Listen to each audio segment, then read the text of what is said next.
Assalamualaikum warahmatullahi wabarakatuh. Perkenalkan, saya Salfatira Naisa dengan NIM C0D024067 akan menyampaikan materi tentang pemotongan pajak penghasilan pasal 23. Pajak penghasilan pasal 23 merupakan pajak penghasilan yang dipotong atas penghasilan yang diterima atau diperoleh wajib pajak dalam negeri untuk bentuk usaha tetap yang berasal dari modal penyerahan jasa atau penyelenggaraan kegiatan selain yang telah dipotong pajak penghasilan pasal 21 yang dibayarkan atau terutang oleh badan pemerintah atau subjek pajak dalam negeri, penyelenggara kegiatan, bentuk usaha tetap atau perwakilan perusahaan luar negeri lainnya.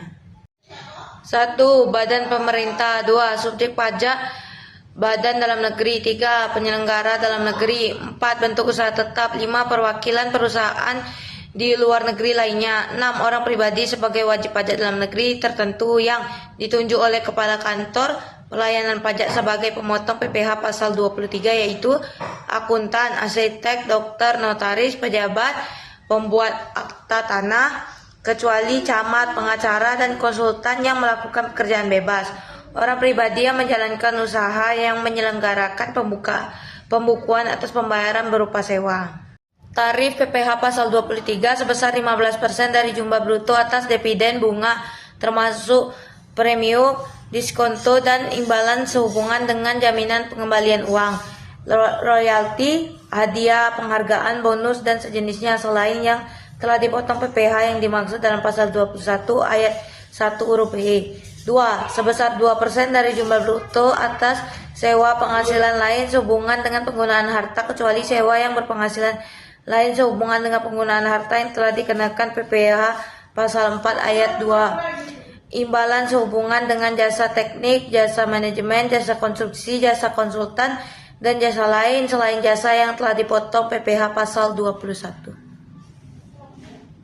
Beberapa jenis penghasilan yang tidak dikenakan pemotongan PPh pasal 23 sesuai dengan pasal 23 ayat 4 Undang-Undang Nomor 17 Tahun 2000, yaitu penghasilan yang dibayarkan atau terutang kepada bank, sewa yang dibayarkan atau terutang sehubungan dengan sewa guna usaha dengan hak opsi, dividen atau bagian laba yang diterima atau diperoleh PT sebagai wajib pajak dalam negeri, koperasi, BUMN, BUMD dari pernyataan modal pada badan usaha yang didirikan dan bertempat kedudukan di Indonesia dengan syarat dividen berasal dari cadangan laba yang ditahan. Bagi PT BUMN dan BUMD yang menerima dividen kepemilikan saham pada badan yang memberikan dividen paling rendah 25% dari jumlah modal yang disetor.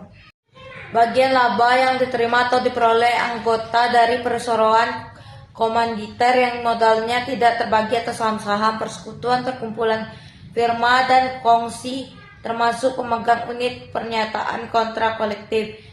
Sisa hasil usaha koperasi yang dibayarkan oleh koperasi kepada anggotanya. Penghasilan yang dibayar atau terutang kepada badan usaha atas jasa keuangan yang berfungsi sebagai penyalur pinjaman atau pembiayaan yang diatur dengan PMK.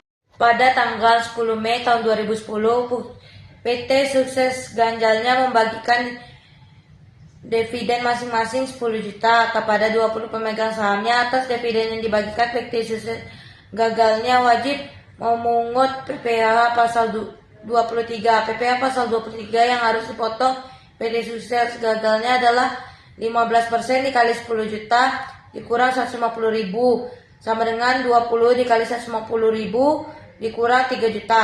Saat terutang akhir bulan dilakukan pembayaran, yaitu pada tanggal 31 Mei 2010, saat penyetoran paling lambat 10 Juni 2010, saat pelaporan paling lambat 20 Juni 2010. Sekian materi yang dapat saya sampaikan, lebih dan kurang saya mohon maaf. Saya akhiri. Wassalamualaikum warahmatullahi wabarakatuh. Terima kasih.